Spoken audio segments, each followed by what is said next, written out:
Hey guys, welcome to this week's podcast episode. I've got a great guest today, Rozlyn Warren, and she's an energy alignment strategist, which is really interesting. We're going to talk about barriers, self-sabotage, procrastination, wealth, and I'm really excited to have her to the show. So, Rozlyn, welcome.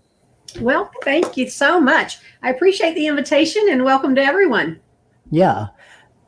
Tell people your story, how you got started, the work you do, and we'll get right into it. All right. Well, I'm Rozlyn Warren and I work over at Sacred Life Mastery.art. And it's about being aligned with your whole self, your divine parts and your physical parts, and bringing all of those together, and how being in alignment in this way allows you to have greater and greater and greater success. Because what the work I do, I work as an intuitive wealth and alignment coach, is to undo all the conditioning that you've just brought along with you. And we go, oh, from my parents. Well, yes, and their parents and their parents and their parents and their parents. And as I was thinking about the conversation that we would have together, knowing what you're all trying to create, one of the biggest pieces that I find with high achievers, which you all are, who are striving for more, which you all are, so congratulations, but we run into some secret hidden barriers that we aren't even aware of.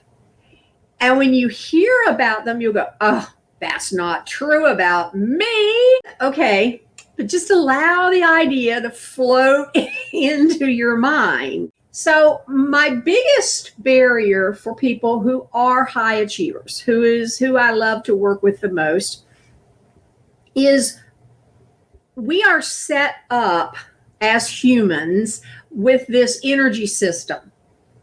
And down at the very bottom base of that is your first chakra. Many of you may have heard about the chakra systems. But your deepest psychological level that is embedded into your nervous system is safety. And it's your tribe.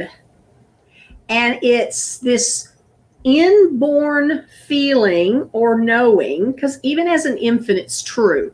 If your parents put you outside as an infant, you would die. If you got pushed out of the tribe for any reason, you would, even today, die. Now, we got things going and rocking and rolling here. So I don't know, probably by the time you get about 6 years old, if your tribe threw you out, you would make it. You might not be happy and you'll carry scars, but you're not going to get eaten by a mammoth. But that ingrained part of, I have to follow the tribal rules, is ingrained in each and every one of us. And so what that sets up is, as you are going to the level you are at, that is your wealth set point. That's how much, now feel into this, that's how much money you're allowed to have. And now you have teamed up with Dr. Chris, and you're like, yeah, I'm going to have twice that much. And something inside of you starts going, wait, back up. Back up, back up. Who do you think you are? People like us don't have that kind of wealth. People like us don't.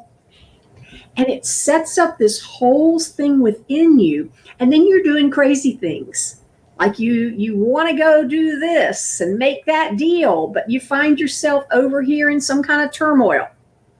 Or, I really, really want to go talk to that guy, but I'm just going to go play golf. So we start then doing these procrastinating processes that are just built into all of this. So does that make any sense to you, Dr. Chris?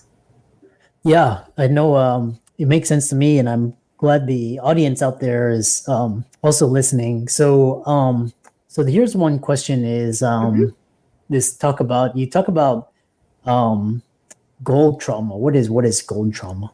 Yeah. Gold trauma, it is an actual neurological trauma. And when we talk about this kind of trauma, of course, we're not talking about the capital T trauma. So not like the car wreck or those kinds of things, but it's still a small t trauma that infects and affects your entire life. And it was at a time, so just think about, as I'm saying the words, allow whatever flows up into your mind to come. There was a time that you wanted something and you set a goal to have it. And you just went at it with your whole heart. You were all in. There may have even been people that told you you were nuts and you just ignored them. Or there were people that went, if you tried it this other way, it might go, no, I know what I'm doing. And you went it to town and you just threw your whole heart into it. And then inexplicably, it failed. It just didn't work. And it broke your heart. So most people have something that immediately comes to mind. Dr. Chris, do you have one? I mean, we all have them. It's Mm-hmm. what I wanted to ask you is the how does gold trauma affect your prosperity? It's basically rejection. It's like if you had your sights set on something and you put everything into it and you failed, and you basically you're traumatized. All that blood, sweat, and tears. Somebody screwed you over. Somebody did you wrong. Somebody backstabbed you. What other thing? Somebody sabotaged you. All these stories. So how does it affect your prosperity? Yeah. So what happens to it? It gets locked into your nervous system. So then when you are setting that new goal and you want to go forward and have another big goal, your nervous system literally goes, yeah, we're not doing that. Now, of course, we don't hear that word, or we'd go, hush, be quiet. So the way it plays out is with all of these mysterious behaviors. And mysterious behaviors, those are my definitions for things that you do that afterwards you say, why did I do that? And again, it can look like procrastination, resistance, just wandering off, doing other things. For some of us, it looks like jumping from project to project to project and never really completing anything, leaving things hanging. You're not moving forward. Now, what we tend to do is we then come back on ourselves and go, well, if I wasn't lazy, I could so-and-so. If I wasn't, we blame ourselves. Or we blame other people. Well, if they would, if the wife and kids would leave me alone, I could do all these great things.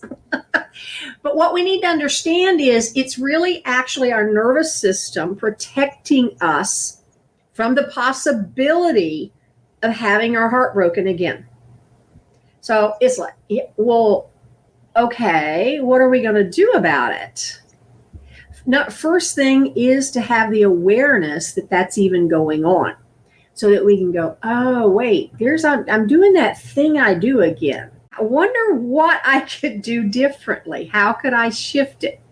But what I found is all of these mysterious behaviors, although you're a doctor, you get this idea behind it. And how many books are out there about procrastination? How many books are out there about how to set your time and plan everything so you have plenty of time to do what you want? If those were the real issues, we'd have solved them long ago. But I have found they are simply the Band-Aid for the broken arm. And the broken arm is the goal trauma that is locked into your physical nervous system. So you can't talk yourself out of it. Yeah. Okay. Interesting. I thought you were gonna be so you can't talk so the next question is so when you can't talk yourself into it. So I've been reading a lot of books on how people store trauma. The Body Knows a Score. That's a great book. And I've been actually watching. There's some really great YouTube channels where they talk about the power of yoga. And basically what's interesting is the way they describe it is like you hold these poses and stretches for particular moments in time, and it basically retrains your nervous system to stretch and release. And so how do you get rid of the trauma in your body? How do you identify it? What's the work that goes into releasing that? Yeah. The process that I use is I call it transformational tapping. You may have heard of EFT. So it's the tapping, which is, stimulating the meridian points. So we don't use needles. Yay. But that calms your nervous system down, because all of this is fight, flight, freeze. It's all the stress syndrome behavior. So you set a big goal, your body goes into freeze, fight or flight. And so it's that yoga is an awesome energy tool to use. And so the process that I use is using hypnosis and the tapping at the same time. So we calm the nervous system down, and then we clear through the hypnotic process, we clear the trauma itself. And from there, your nervous system is no longer fighting you like it was. Now, you're going to have some habits that are built in. You have the habit of when something I want to go wander around. So then we start and that's where coaches come in. We help clear up the wandering around and the bad habits and things. But for me, that's the process of clearing this energy. Meditation is beautiful. Really, it's anything. It's funny, I was going to say non-medicinal, meaning without substances. So we're not talking about using substance to calm your nervous system down, because that can add a whole nother layer. But it's anything that you can do to calm down. Yeah, I love that. And the other question is when you talk about how to calm the nervous system down, like, for example, all of these modalities and techniques, like the trauma's there, but how do you identify it? And, people say meditation, but how do you know you are cleared or you're healed? How do you know? You start doing your stuff. You will be able to do the things you want to do. You will be procrastinating less. Okay. How do you know your broken arm is healed? It's strong and quits hurting again. So you're no longer having to Band-Aid this painful arm because you healed the break. Yeah. So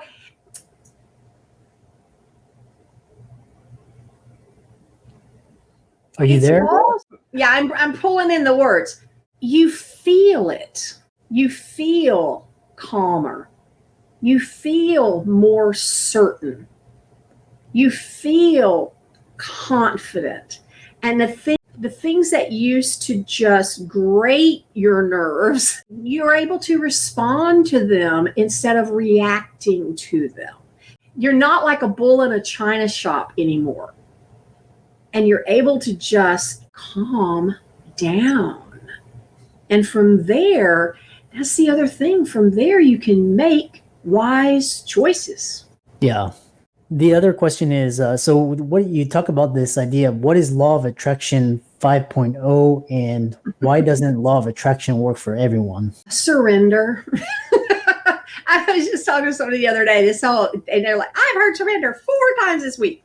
And yes, it's the time for surrender. Law of attraction. I love law of attraction. Understanding it changed my life. And a lot of people have only been introduced to law of attraction through like The Secret. And I adore The Secret. And that is also nursery school level law of attraction. And, the universe is so gracious. When you first get started with law of attraction, I want a parking space over here, and there it is. Things just being all the time. And then it's time to add more layers to it. So you have to know that 1 and 1 makes 2. So that's why we start at this basic level. But as you go along, you get to a place where, okay, it has a little bit to do with, am I asking for things that I really, really, really want? Or am I going after things I should? Am I still doing what I'm doing to please other people in my life? And now we're back to, to make my parents proud. Am I doing this goal I have, is it to prove something to somebody? And when you are setting a goal or a vision for something that is not really what your soul wants, it's going to be incredibly difficult. And so that's the nuances of it. And then there's two ways that it will stop any and every manifestation. One of them is attachment. And attachment is when you have a goal, you're going to create whatever it is you're going to create, and you have this feeling that if you do not create it, your life is going to be diminished in some way. If I don't make that $10,000, it's not going to be worth living. That's the energy we have behind it. And you see, we can feel that kind of grasping, holding energy. The other one that most of us don't think about, but that's just as detrimental, is aversion. And that's the idea of, if I reach that goal, that's going to mean, and now you have this whole litany of things that are going to happen. I'm going to have to move. I'm going to have to take the kids out of school, and we're going to have to do all that. And all the things we make up. Now, here's the piece I want you to feel into. Both aversion and attachment are driven by the goal trauma. Because as long as you're attached to something, you cannot surrender and allow it to come to you. As long as you are pushing something away because somewhere in your mind, and you may not even be cognizant of exactly what it is, you think your life is going to be worse off if you get it, you're pushing it away. Both of those are perfectly fine with your ego and your nervous system, because you're not going to change. And that's their only job, is to keep you safe. And it's driven by that goal trauma. Because if you don't change, you're safe. That's the opinion of your ego and your personality and your nervous system. No change means things are good. Now, you and I both sit here and go, yeah, well, where I'm at is not where I want to end up. I need change. I want stuff to be better. But inside, that hurt part of you is going, now, give that up. So, Law of Attraction 5.0 and how to make it work for you is to understand what it really takes to surrender to the goal that you have for yourself that is really yours. And then noticing when roadblocks come up, when things, working through all of this attachment and the other, and then surrendering completely to the process so that it can come in. Yeah, really interesting. How can people contact you, follow you, reach out to you, etc.? Yeah, thank you. So what I have is, because I'm so hip on goal trauma, and it's a little nebulous, it's a term we don't hear all the time, I've actually created something called the Freedom Formula Assessment. And you can pick that up at my website. I'll give you that link in just a moment, and I know we'll have it below. It's a 10-minute assessment to determine whether or not goal trauma is actually what's playing out in your life. It's like, 10 minutes to find out if I have a broken arm. Yes, and it won't be painful, and you don't need a cast. So you can pick that up at /assessment. Yeah. And let's thank, for all the audience, let's thank Roz for coming on. Interesting be sure to check out her social media. All of her links will be in the show notes. And thanks so much for coming onto the podcast. It was wonderful being with you all.